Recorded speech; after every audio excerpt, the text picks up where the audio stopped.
الرحمن الرحيم الحمد لله نحمده ونستعينه ونستغفره ونعوذ بالله من شرور أنفسنا ومن سيئات أعمالنا من يهده الله فلا مضل له ومن يضلل فلا هادي له وأشهد أن لا إله إلا الله وحده لا شريك له وأشهد أن محمدا عبده ورسوله أما بعد فإن أحسن الكلام كلام الله وخير الهدى هدى محمد صلى الله عليه وسلم وإن شر الأمور محدثاتها وكل محدثة بدعة وكل بدعة ضلالة وكل ضلالة في النار. Okay, in the last lesson that we had, the Shaikh Islam Muhammed Ibn Abdul Wahaab, rahimahullah, he looked at he started looking at the benefits contained in the last two verses in Surah Al-Fatiha. And in these last two verses, we mentioned that basically Allah subhanahu wa ta'ala has divided the people into three types. The first of those are those upon whom is Allah's favor, the second, those upon whom is Allah's anger, and the third, those who are astray. And then there was an explanation with respect to each one. That first of all, those upon whom is Allah's favor are the ones who combine between knowledge and action. So they acquire the knowledge and they act upon that knowledge. And these are those upon whom is Allah's favor, from the prophets and the messengers and the witnesses and the martyrs, the righteous, and so on and so forth. As for those upon whom is Allah's anger, is that they acquire the knowledge, but they don't act upon that knowledge. And initially, this ayah refers to the Jews. However, its meaning is not restricted. It applies to anyone who is described with that characteristic, meaning anyone who has knowledge but doesn't act upon it, even if he's from amongst the Muslimin. And as for those who are astray, then they are those who act without knowledge, who act and who perform worship but upon other than knowledge, and they don't seek the knowledge. And initially this ayah is in reference to the Christians, or this part is in reference to the Christians. However, it also applies to anyone who is described with the same characteristic, which is the one who acts without knowledge and worships Allah upon ignorance. So that was the first benefit that the Shaykh mentioned regarding these last two verses. So today he continues and he says that also from the benefits contained in this last passage is freeing oneself from having any power or strength. Freeing oneself from having any power or strength. Why? Because a person is mun'amun alayhi. Mun'amun, meaning he is the one upon whom a favor has been bestowed. So meaning, what this means is that we ourselves have got no power or ability. Why? Because it's Allah is the one who has bestowed the favor upon us. Not that we acquired this favor on our own behalf. This favor was actually given to us, as Shaikh Fawzaan will explain here. What does this mean? Shaikh Fawzaan comments upon this benefit, and he says, this is because if you look in this surah, you look at a number of verses, you look at a number of parts in this surah. In the surah we say, إِيَّاكَ نَعْبُدُ وَإِيَّاكَ نَسْتَعِينُ, you alone do we worship, and you alone from you alone do we seek assistance. And we say also, أَنْعَمْتَ عَلَيْهِمْ صِرَاطَ الَّذِينَ أَنْعَمْتَ عَلَيْهِمْ, the path of those upon whom you have bestowed a favor. And we say ihdina, meaning guide us. So all of these things here, these three things mentioned here, all of them are from the bounty of Allah. All of this is from the bounty of Allah. This is something that Allah bestows. The fact that we, as the Shaykh says, that this is a bounty of Allah. It's not something that we've brought about because of any power or strength that we have. Rather, the fact that we've been granted success in acquiring the beneficial knowledge, and the fact that we've been granted success in the righteous, in acting upon knowledge, all of this is from Allah. This has come from Allah. The granting of the knowledge itself and acting upon the knowledge. This is something that Allah has granted us. This is success which Allah has granted us. And if Allah had willed, if Allah had so willed, He could have made each one of us to be from amongst those upon whom is His anger. Or He could have made us from amongst those amongst those who are astray. Because Allah is the one who bestowed us this favor, and He took us out from being amongst these two groups. those upon whom is Allah's anger and those who are astray. Allah is the one who took us out from these two groups and favored us and made us from the mun'amun, made us from those upon whom is Allah's favor. And by doing this, Allah made us to be with the anbiya, the prophets, and the righteous, and the martyrs, and so on and so forth. And this is a reference to the verse that was mentioned before, the verse in Surah An-Nisa, in which Allah says that whoever obeys Allah and His Messenger, then they will be with those upon whom whom Allah favored, from the prophets, the siddiqeen, the truthful, the shuhada, the martyrs, and the righteous. And how excellent a companionship they are. Surah An-Nisa verse 69, Surah 4 verse 69. So meaning that Allah is the one who's taken us out from these two groups and made us from those upon whom is His favor, and made us to be amongst or with those who are the prophets, the righteous, the martyrs, and the truthful. And all of this has come from Allah. This has come from Allah the Mighty and Majestic, and it's not something that we ourselves have acquired on our own behalf as a result of our own power or ability. All of this is from Allah, from the bounty of Allah, the sublime and exalted. So what does this mean? This means that we have to attach our heart with Allah, attach our heart to Allah, and we free ourselves from claiming or from having any ability or power, from having any strength, except by way of Allah subhanahu wa ta'ala. And then he brings some poetry from Ibn al-Qayyim, in which Ibn al-Qayyim says that if your Lord had so willed, then you too would have been like them.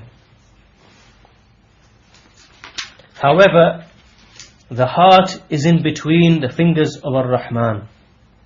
The heart is in between the fingers of Ar-Rahman. If your Lord had so willed, then you would have been like them. But the heart is between the fingers of Ar-Rahman. Meaning that Allah is the one who turns the hearts, and He chooses guidance for whomever He wills, and He chooses misguidance for whomever He wills. So this is another benefit. The fact that we ourselves have got no control or ability or power, and it's not because of any ability on our behalf that we are guided, that we have knowledge and that we can act upon the knowledge. Rather, all of this is from Allah. This is granted by Allah. So this shows that this hawl and this quwwah, this strength and power and ability, all of it belongs to Allah. The next benefit the Shaykh mentions here is that likewise within these two verses is an acquaintance of Allah or a knowledge of Allah in fact he's referring here to the surah as a whole. Now this is in reference to the surah as a whole. That within this surah as a whole there is the complete knowledge of Allah or acquaintance with Allah, the ma'rifah. This surah in itself, it contains a complete knowledge and acquaintance of Allah, and it contains a negation of all imperfections and deficiencies from Him, the Blessed and Exalted. So commenting upon this statement of Shaykh al-Islam Muhammed Ibn Abdul Wahaab, the Shaykh says, the Shaykh Salih al-Fawzaan says that this surah, when you reflect upon it and you ponder over it, you will come to know Allah subhanahu wa ta'ala in a complete way. Right? Why? Because this surah gives the complete knowledge. You will come to know by way of His names and His attributes and His favors upon you. And all of this will increase you in iman and yaqeen. It will increase you in iman and yaqeen. And Ibn al-Qayyim actually, as a point here, Ibn al-Qayyim in his book Madarij al-Salikin, he explains that the names mentioned in this surah, if you look at the names mentioned in this surah, Allah, and then Rabb, and Ar-Rahman, and Ar-Rahim together, and Malik. He says that if you look at these names which are mentioned in this surah, you find that all of the other names of Allah actually are derived, or they come from these names. The names which are mentioned in the surah, all of the names branch off and come off from these names. And so this is why here Shaykh al-Islam Muhammed Ibn Abdul Wahaab said that this surah, that when you reflect upon it, when you ponder over it, that you will come to that this surah contains complete knowledge of Allah and complete negation of deficiencies from Him. Then after this, the Shaykh said, Shaykh al-Islam Muhammad Ibn Abdul Wahaab, وَفِيهَا مَعْرِفَةُ الْإِنسَانِ رَبَّهُ وَمَعْرِفَةُ نَفْسِهِ. That also within this surah is a person knowing his Lord and knowing himself. So this is another benefit that this surah contains, that by way of this surah he knows his Lord and he knows himself. How is this? And the Shaykh explains. Shaikh Salih al-Fawzaan explains. He says that as for knowing yourself, this means that you know that you are weak. You're just a weak person. You're a weak creature, and that you are in need. You're dependent upon Allah subhanahu wa ta'ala. And this is why you read this surah and you recite this surah, you repeat it in every single unit of the prayer, because you are in need of it. You are in need of it. Because within this surah is this mighty dua, this surah contains this mighty dua, which when Allah, if Allah was to accept it from you, if Allah was to grant this, answer this supplication and grant you what you asked for, then you would become fortunate, you'd be happy, and you would be very pleased in this life and the hereafter. And if you turned away and were heedless of this dua, and you didn't use it, then it will not benefit you in anything. And this shows, and this point is something which is emphasized. This is something which is strengthened and emphasized. When the servant, he reflects upon the Quran, he ponders upon the Quran, and especially this particular surah here.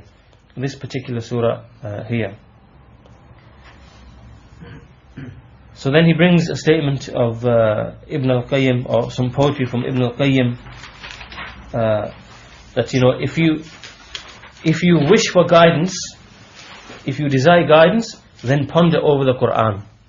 Ponder over the Quran if you wish guidance, if you wish for guidance. Because the knowledge is under reflection upon the Quran, or pondering over the Quran. Meaning knowledge comes from pondering over the Quran. So the point being here then, that this surah, not only does it contain knowledge of Allah, as we've already mentioned in the previous point, and a person coming to have complete and perfect knowledge of his Lord, but it also contains a person knowing himself. Knowing himself, meaning knowing that he is just a weak individual, person who's da'if, who's weak, and that he is totally dependent upon Allah subhanahu wa ta'ala, and that Allah is the one who grants these things in this surah, like the knowledge, the beneficial guidance, acting upon this knowledge, the one who guides to the straight path, the one from whom all aid is sought, and so on and so forth. A person comes to know all this, so in turn he knows that he knows himself as just a weak creature who's totally dependent upon Allah subhanahu wa ta'ala. Then Shaykh al-Islam Muhammad Ibn Abdul Wahaab, he actually expands upon this point a bit further, and he says, فَإِنَّهُ إِذَا كَانَ رَبٌّ فَلَا بُدَّ مِن مَرْبُوبٍ. Meaning in explanation of the previous point, that if there is a Rabb, as this surah establishes, Alhamdulillah Rabbil Alameen, so there is a Rabb, then there must necessarily be a marboob. That means that if there is a Lord, then there must also be the one who is nurtured by the Lord. The one who is nurtured by the Lord. So the fact that in the surah there occurs Rabbul Alameen, this shows that there is a Lord and a Creator, and likewise that there must be someone who is nurtured by the Lord and who is created by the Creator, a creation of the Lord of all the worlds. And similarly, the Shaykh al-Islam Muhammad Ibn Abdul Wahaab says, وَإِذَا كَانَ هُنَا رَاحِمْ فَلَا بُدَّ مِن مَرْحُومٍ. And likewise, when there is one who shows mercy, then there must necessarily be one who is shown mercy, to whom mercy is shown. That if one exists who is Rahim, meaning Allah, if the one exists who has mercy, who displays mercy and shows it, then there must exist the one who is shown mercy. And then he says, and when there is one, وَإِذَا كَانَ هُنَا مَالِكٌ فَلَا بُدَّ مِن مَمْلُوكٍ. And then when there is one who is a Malik, who is the owner, then there must be one who is owned, meaning there must be one who is a servant or a slave. وَإِذَا كَانَ هُنَا عَبْدٌ فَلَا بُدَّ مِن مَعْبُودٍ. And when there is a servant, when there is like an abd, a worshipper, a slave, then there must be one who is ma'bud, one who is actually worshipped. And then he continues, and when there is one who is had, meaning one who guides, then there must be one who is mahdi, one who is guided by Allah. And when there is one who is mun'im, when there is a mun'im, meaning when there exists one who bestows favors, then there must be one who is mun'amun alayhi, then there must be one upon whom favors are bestowed. And then he continues, when there is one, وَإِذَا كَانَ هُنَا مَغْضُوبٌ عَلَيْهِ فَلَا بُدَّ مِنْ غَاضِبٍ. And when there is one whom anger is shown upon, then there must be one who becomes angry, meaning Allah subhanahu wa ta'ala. And when there is one who is dalun, who is astray, فَلَا بُدَّ مِنْ مُدِلٍ. Then there must be one who leads people astray. So look at all these things that this surah actually the things that it points out. And the Shaikh Salih al-Fawzaan, he comments upon each of these points, and he says, we'll just go through them. He says, Malik Yawmiddin. So when there is a Malik, then there must be a Mamluk. Mamluk meaning one who is a servant or a slave. And these are none other than the servants of Allah and everything within the creation.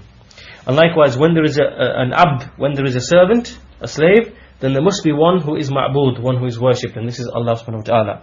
And when we say ihdina as-sirat, we are asking Allah to guide us, then Allah must be the guide. Allah is the guide, Allah is the had. And if there is a had, which is Allah, then there must be a mahdi. Mahdi meaning someone who is guided, which is those whom Allah chooses to guide from His servants. And when we say an'amta alayhim in this part, we are confirming the fact that Allah is the one who bestows favors. So when we know that there is a mun'im meaning one who bestows favors, then we know that there must be mun'amun alayhi, meaning all of the servants of Allah. All of the servants of Allah are those upon whom Allah has bestowed favor. All of the servants of Allah, the slaves of Allah.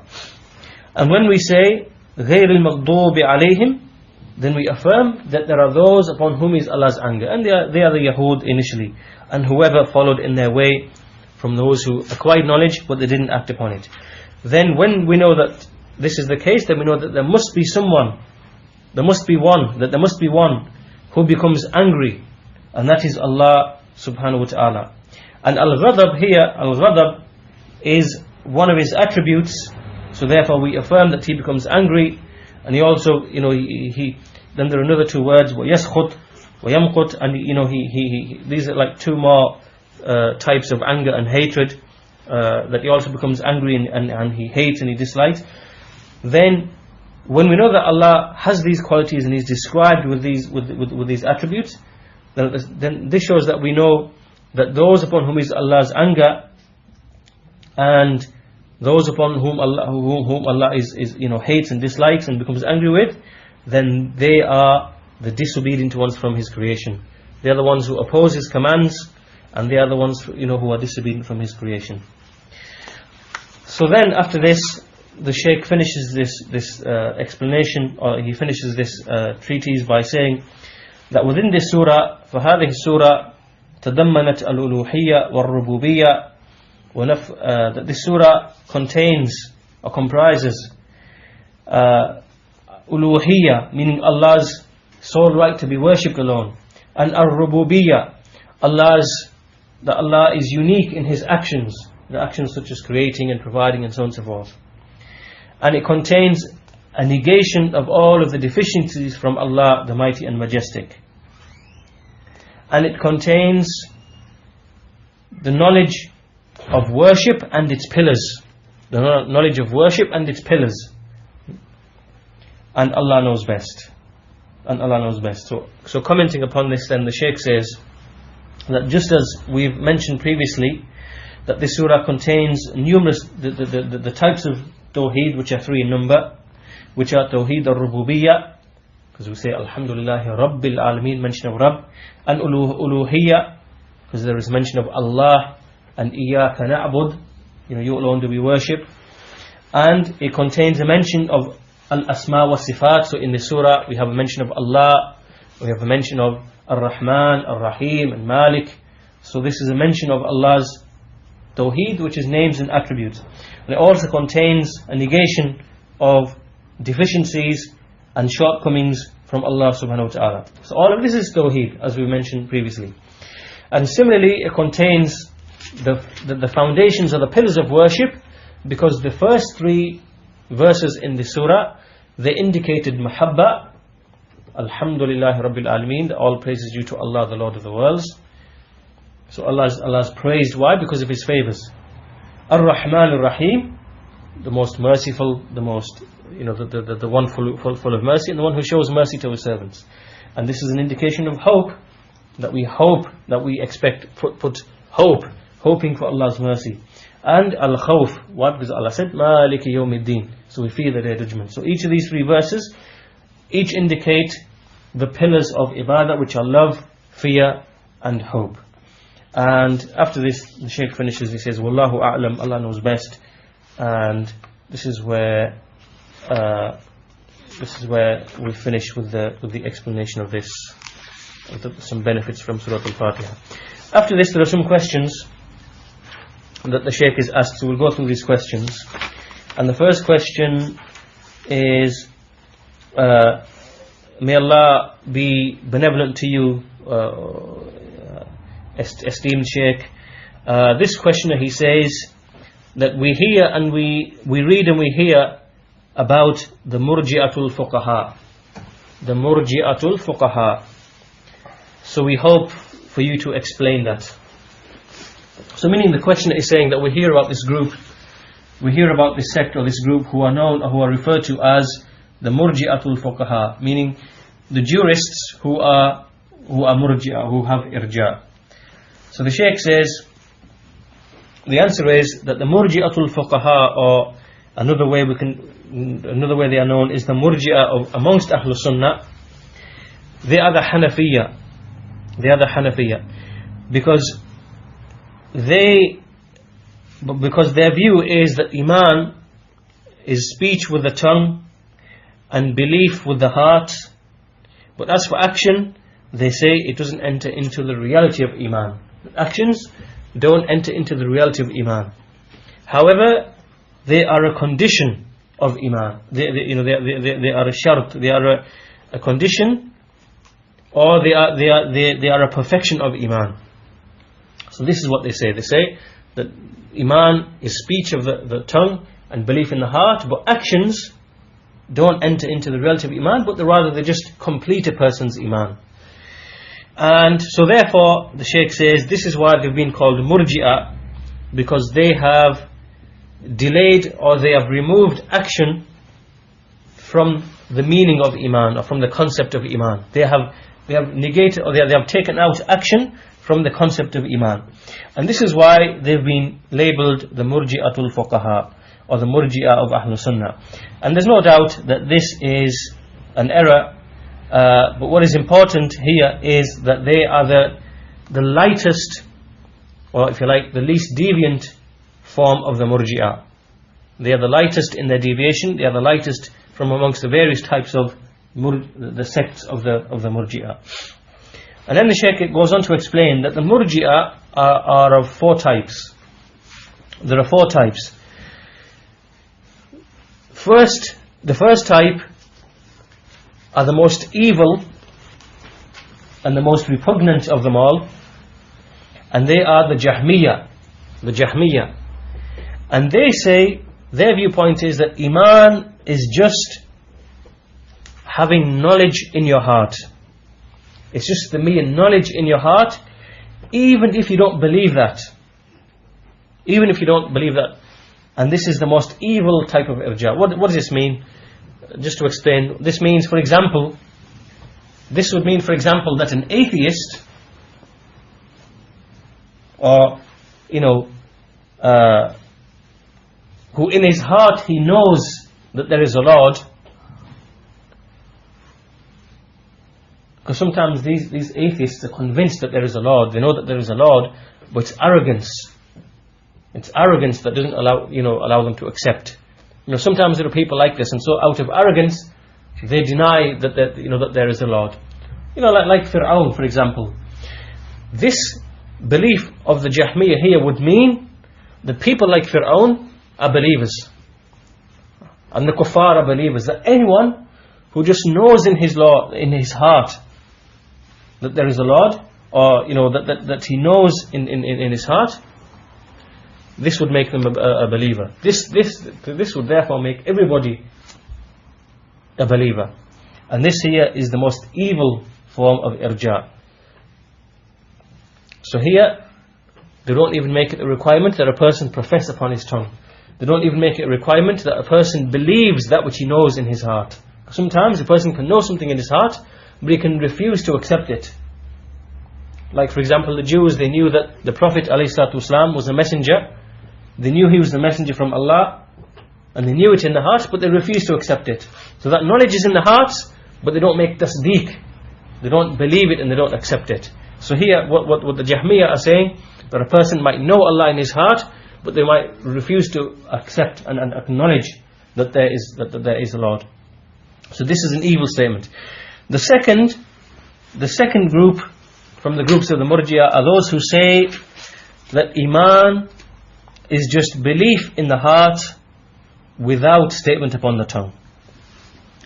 So now they go a step further and they say that a person must believe in the heart, but they don't require that a person testify with his tongue or to utter something with his tongue. And this is the statement of the Ash'ari, the Ash'aris. This is their statement. And then the third group are those who say that Iman is just statement with the tongue,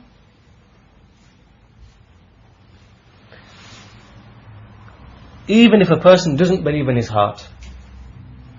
And this is the statement of the Karramiyah. This is the group called the Karramiyah, that they say Iman is just statement upon the tongue, even if he doesn't believe in his heart. So here, this would include the hypocrites, because the hypocrites just say on the tongue, we believe in Allah, we believe in the Messenger, but in the hearts they don't believe. So this would then make them believers, and this is also incorrect. So this is a statement of the Karramiyah.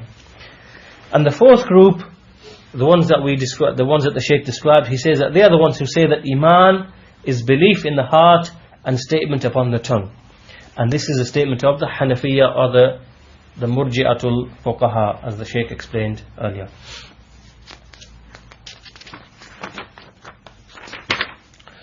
The next question the Shaykh has asked is that is showing loyalty to the kuffar, is it considered to be kufr? Is loyalty to the kuffar, muwalah, is it to be considered to be kufr? The Shaykh says that to show this loyalty and allegiance to the kuffar, it is unlawful, it's prohibited, and it is batil. But when he loves that which they are upon of kufr, then he becomes a disbeliever. Meaning, as we explained in some of the previous lessons that we had in the sharh of Nawaqid al-Islam, that basically when a person actually loves the kuffar because of the deen that they are upon, the batil that they are upon, and he shows them loyalty and love in this regard, then he becomes a disbeliever. But sometimes he can show loyalty and allegiance to them for a reason other than loving their deen, and for a reason other than wanting them to become uppermost over the believers. Then in that situation he does not become a kafir.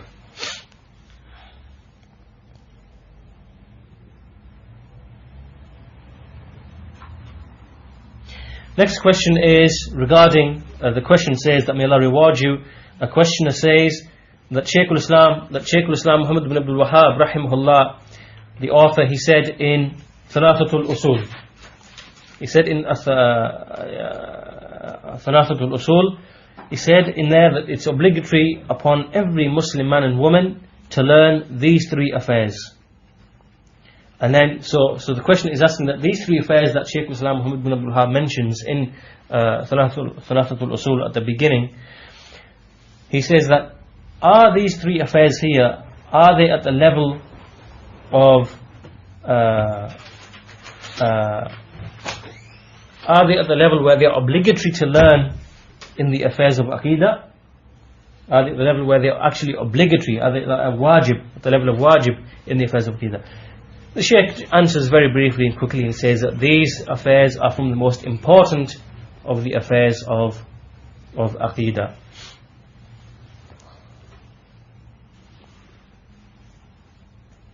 And these affairs which he's referring to is the fact that there's a Lord and a Creator, and that's the first point that he mentions. And the second point was that Allah didn't create the creation without purpose, rather He sent messengers and He sent prophets.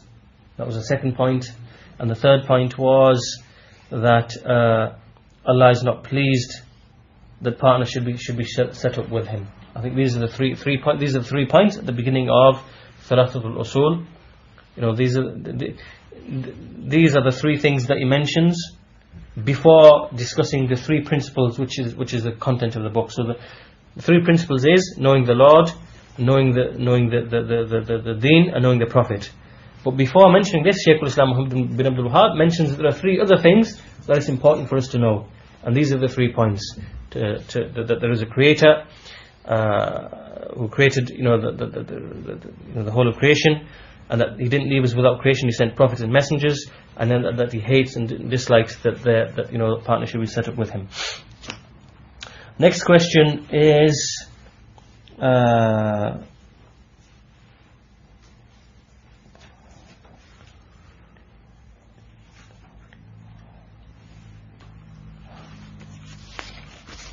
what is Muqarrah?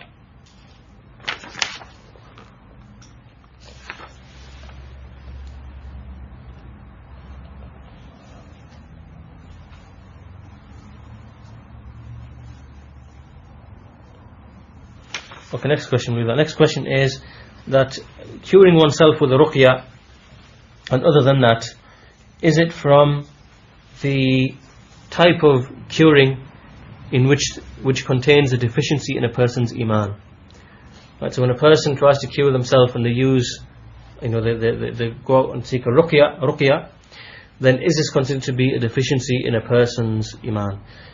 The answer, the Shaykh says that curing with in this manner is or with those types of cures which are permissible, then this is just from one of the ways and the means which are permissible to use and to employ, while a person at the same time he places his dependence and reliance upon Allah subhanahu wa ta'ala. So in other words, he doesn't abandon these ways and means, and at the same time he adopts this reliance upon Allah.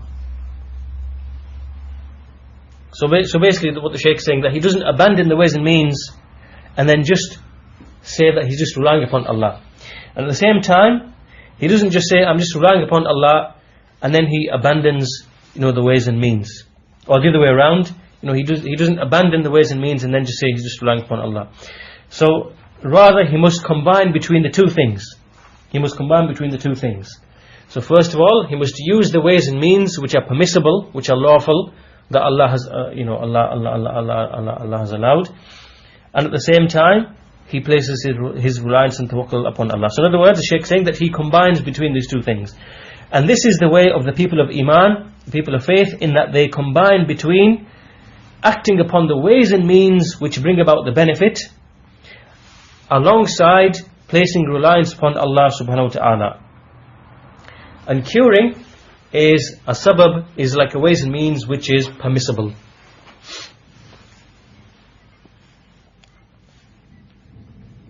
The next question is, can you explain how a person or how can a person combine between, or how can a person combine between loving his children, between a person, or between a father loving his children and him loving Allah subhanahu wa ta'ala, Allah the Most High? How can this combining between a father loving his children and a father loving Allah, how can we combine between these two things? And the answer is, the Shaykh says, the answer is yes, when these two things contradict or conflict with each other, when loving the children conflicts with loving Allah subhanahu wa ta'ala, with loving Allah, then, and then a person, he puts the love of his children ahead of the love of Allah, then this is something which contains a threat of punishment. So for example, when a person abandons the Salatul Jama'ah just for the purpose of obeying his offspring, his children, or for the sake of anyone else from the creation, then he has basically put their love ahead. He's put their love ahead of Allah's love. Or for example, when he abandons the jihad in the path of Allah, when it is specifically obligatory upon him, like this is in a situation where this jihad is obligatory specifically upon him. Or he abandons hijrah, for the reason that he loves his land which he's in, and he likes it and whatever, or because of a son, or because of the place that he lives or whatever, so he abandons it, then all of this is considered to be putting the love of these things ahead of the love of Allah, So meaning all of this is incorrect. And this is the last question, and inshallah we'll stop the lesson there. And this is also the end of this treatise on the benefits of Surah Al-Fatiha. And inshallah in the next lesson we'll go through another treatise. We'll go through another treatise inshallah from the treatise contained in this book. Now, Jazakallah khair. Jazakallah khair. Assalamu alaikum.